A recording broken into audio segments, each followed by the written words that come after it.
first, but who would have thought his wife would turn against him? It still hurts. So much of me wishes that he'd be like, I'll change. A billionaire's wife has an affair with a male stripper, and this most shameful of cuckoldry inevitably falls on the head of the NBA's nicest guy. Since becoming a couple with Amy in 1994, Duncan has given her nothing but undivided love. One reason Duncan waited until after college to enter the NBA draft was to honor his mother's wishes, and also to spend his college years alongside his girlfriend. Even after entering the glamorous NBA, Duncan remained a hopeless romantic.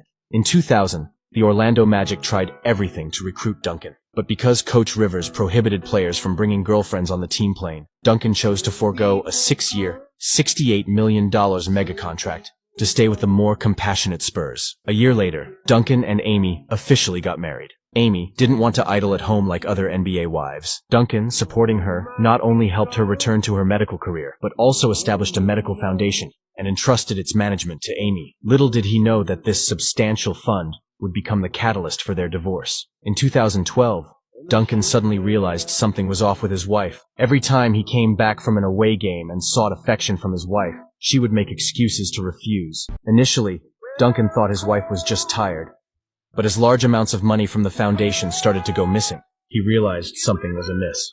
It was only after a private investigator's investigation that the truth came to light. His wife not only had an affair with a male stripper, but also took out millions of dollars to help him start a business. Duncan wanted to handle it discreetly at first, but who would have thought his wife would turn against him for her lover? Amy not only initiated the divorce, but also slandered Duncan as bisexual. Although Duncan might seem slow, he's actually very smart. He collected evidence, won the lawsuit, and even gained custody of their 2 children. After a 7-year courtship and 12 years of marriage, Duncan might not forgive, but he still gave Amy $7 million.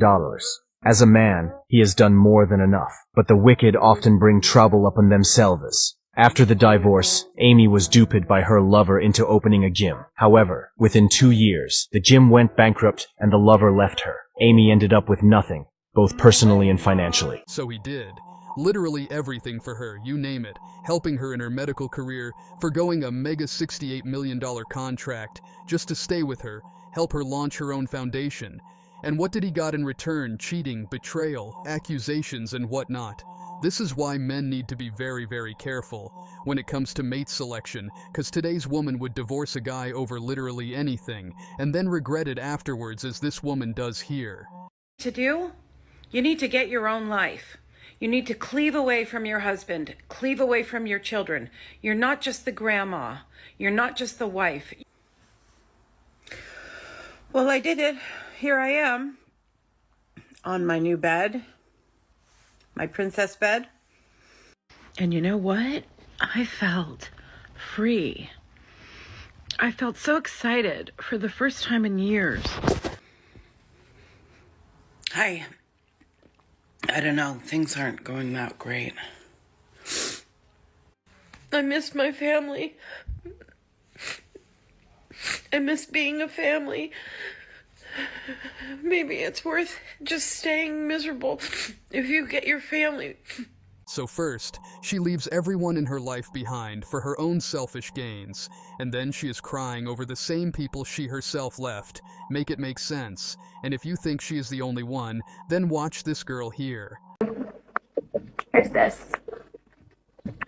These are papers for her divorce. And it's very sad. I don't understand how. 8 years of trying my best to love somebody and fight for them and put up with so much abuse and just be wiped out with little papers. It's not easy.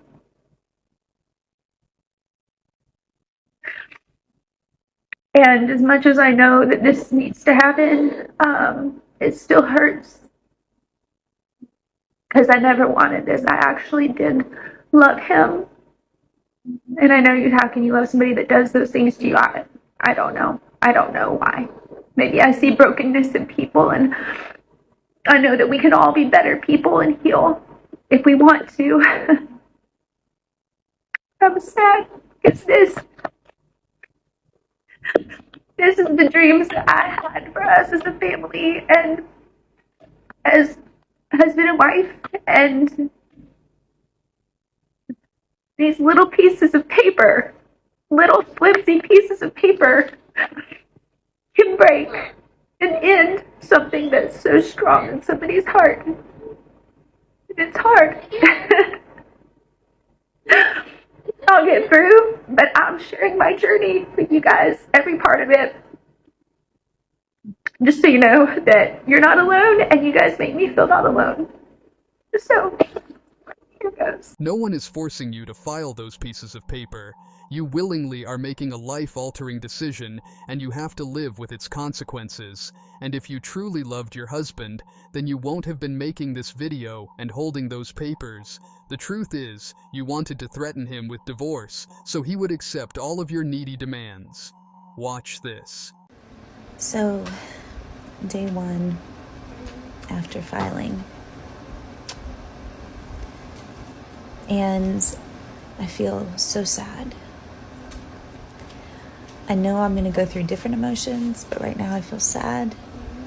I think the last time I felt a pain like this was when my mom died. And in a way, this is a death of hope.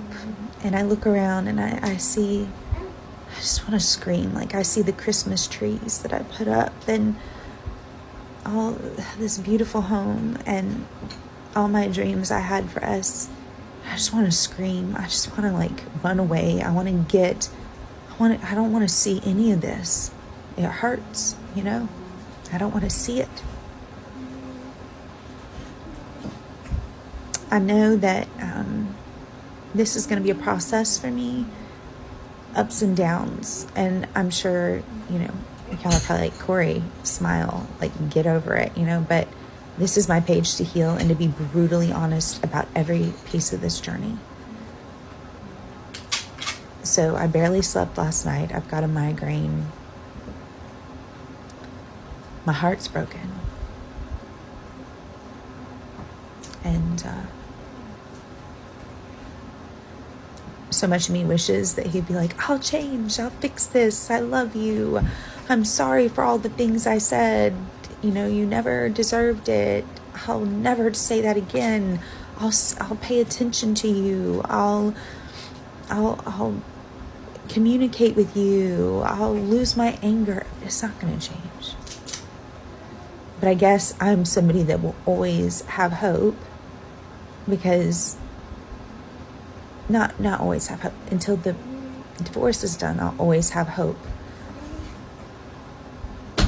that things could change. And I guess that's just me being stupid, I'm sure many of you would say. Or maybe it's just me trying to see the good in everybody. I don't know what it is. I'm not weak. I don't know why I became this woman. Who am I? But this is where I'm at today, this morning. I'm sad. Everything she said was a complaint about her husband. Not once she admitted that she could be at fault as well. And if she is such a perfect woman, then from now she should stay single for her whole life, because the perfect man she is looking for does not exist. Worse, and then complaining that they're not getting enough of the man's money. And you're like looking at her like, you dingbat. First of all, nobody wants you out here on the dating market. I hate to break it to you. Like, what? Like, you FOMO'd at 50 and you got kids. Like, don't nobody want you. And on the other side, it's like, you would have had more money if you stayed with him. Okay? If you file for divorce and you don't get a payout, the only people that are going to be advocating for you and being like, no, you need to take him, sis. Get him for everything. Like, those are some toxic women. Like, probably narcissistic women.